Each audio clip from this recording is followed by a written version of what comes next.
உயிர்த்தெழுந்த இயேசு கிறிஸ்துவின் வல்லமை ஊழியங்கள் வழங்கும் வசனப் பெட்டகம். இயேசுவே கர்த்தர். இயேசுவையே தேவன் ஆண்டவரும் கிறிஸ்துவுமாக்கினார். இயேசுவே ராஜாதி ராஜா, கர்த்தாதி கர்த்தா. கிறிஸ்துவே மரித்தோர் மேலும் ஜீவனுள்ளோர் மேலும் ஆண்டவர். கிறிஸ்துவே போதகரும் ஆண்டவருமாயிருக்கிறார். வசனப் பெட்டகத்தின் இன்றைய தின கருப்பொருள்: நிபந்தனைக்குட்பட்ட வாக்குத்தத்தங்கள். God's conditional promises. A conditional promise is one where the liability to perform the promise depends upon something or even. Here are few. You will see the glory of God if you believe. If you ask of God in faith, wisdom will be given.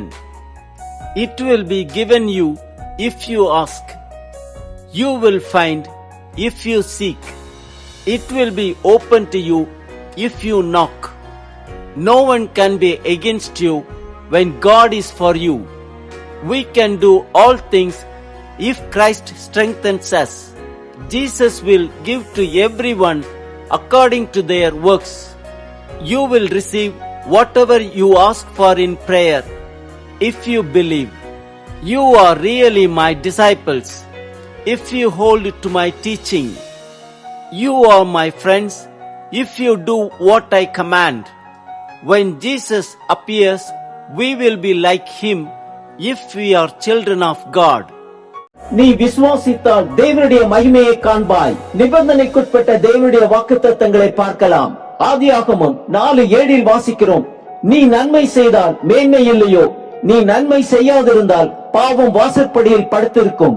யாத்திரையாகமம் 19:5 வாசிக்கிறோம்: இப்பொழுது நீங்கள் என் வாக்கை உள்ளபடியே கேட்டு என் உடன்படிக்கை கைக்கொள்வீர்களானால் சகல ஜனங்களிலும் நீங்களே எனக்கு சொந்த சம்பத்தாய் இருப்பீர்கள். பூமி எல்லாம் என்னுடையது. சங்கீதம் 91:9-10 வாசிக்கிறோம்: எனக்கு அடைக்கலமாயிருக்கிற உன்னதமான கர்த்தரை உனக்கு தாபரமாக கொண்டாய், ஆகையால் பொல்லாப்பு உனக்கு நேரிடாது, வாதையும் கூடாரத்தை அணுகாது.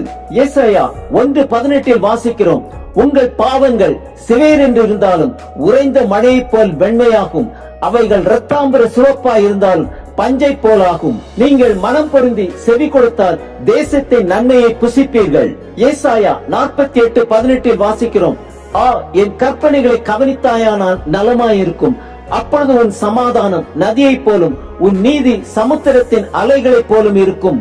மத்தேயு 6:14 வாசிக்கிறோம்: மனுஷனுடைய தப்பிதங்களை நீங்கள் அவர்களுக்கு மன்னித்தால் உங்கள் பரமபிதா உங்களுக்கு மன்னிப்பார்.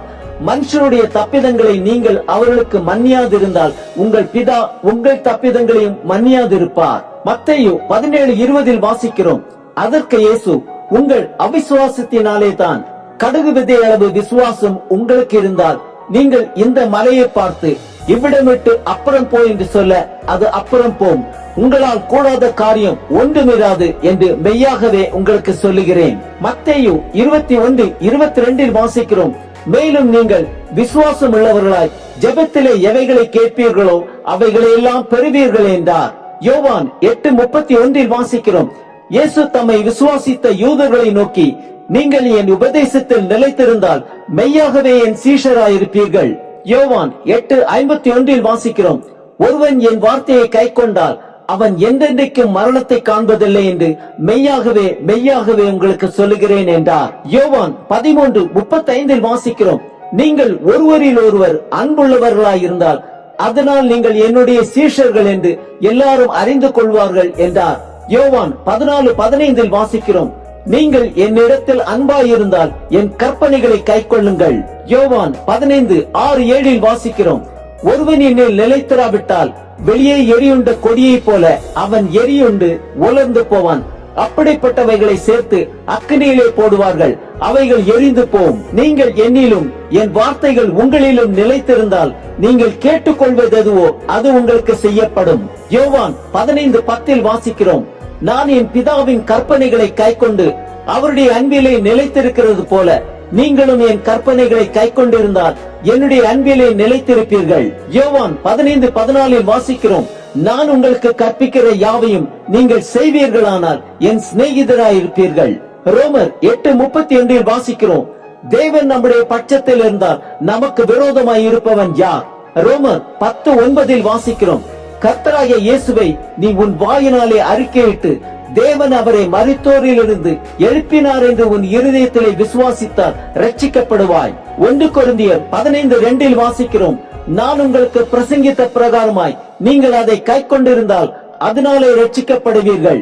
1 கொரிந்தியர் 16:22 வாசிக்கிறோம், ஒருவன் கர்த்தராகிய இயேசு கிறிஸ்துவின் இடத்தில் அன்பு கூறாமற் போனால் அவன் சபிக்கப்பட்டவனாயிருக்க கடவன், கர்த்தர் வருகிறார். வெளிப்படுத்தின விசேஷம் 22:18-19 வாசிக்கிறோம், இந்த புஸ்தகத்தில் உள்ள தீர்க்க தரிசன வசனங்களை கேட்கிற யாவருக்கும் நான் சாட்சியாக எச்சரிக்கிறதாவது, ஒருவன் இவைகளோட எதையாகிலும் கூட்டினால் இந்த புஸ்தகத்தில் எழுதியிருக்கிற வாதைகளை தேவன் அவன் மேல் கூட்டுவார். ஒருவன் இந்த தீர்க்க தரிசன புஸ்தகத்தின் வசனங்களில் இருந்து எதையாகிலும் எடுத்து போட்டால் ஜீவ புஸ்தகத்தில் இருந்தும் பரிசுத்த நகரத்தில் இருந்தும் இந்த புஸ்தகத்தில் எழுதப்பட்டவைகளில் இருந்தும் அவனுடைய பங்கை தேவன் எடுத்து போடுவார். ஆம், ஆசீர்வாதங்களை பெற்றுக்கொள்ள தேவன் கொடுத்திருக்கும் நிபந்தனைகளை கைக்கொள்ளுவோம்.